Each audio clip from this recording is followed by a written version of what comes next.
We had a NATO leaders summit where we discussed our vision for the future, the way we were going to be working together, and it is clear that we are not going to be sending troops into Ukraine. Justin Trudeau says NATO sending soldiers across the border into Ukraine is just not on the table, but Canadian ministers underlined our nation's commitment to the fight against Russia. Today, we are announcing that we will be supplying Ukraine with anti-tank weapons systems and upgraded ammunition. 100 Carl Gustav anti-tank rifles from the CAF's own inventory, along with their rockets, are on the way to Ukraine, along with a group of Canadian soldiers to ensure delivery.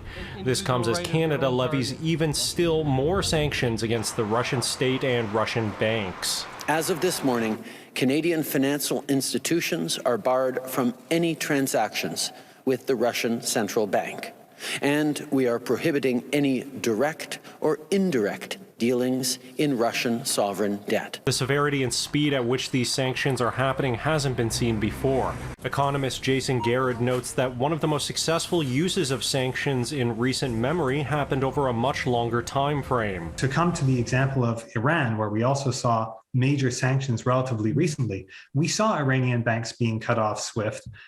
We saw other actions to keep the Iran financial system cut off from much or all of the rest of the world. These things, happened in pieces and over several years. And eventually there was success at the bargaining table and a deal was reached.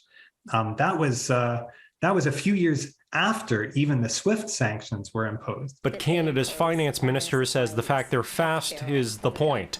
The Moscow exchange closed early on Monday, but even that couldn't stop share prices falling. And to our Russian counterparts, who are today struggling vainly to prop up a ruble in free fall, let me say, we warned you.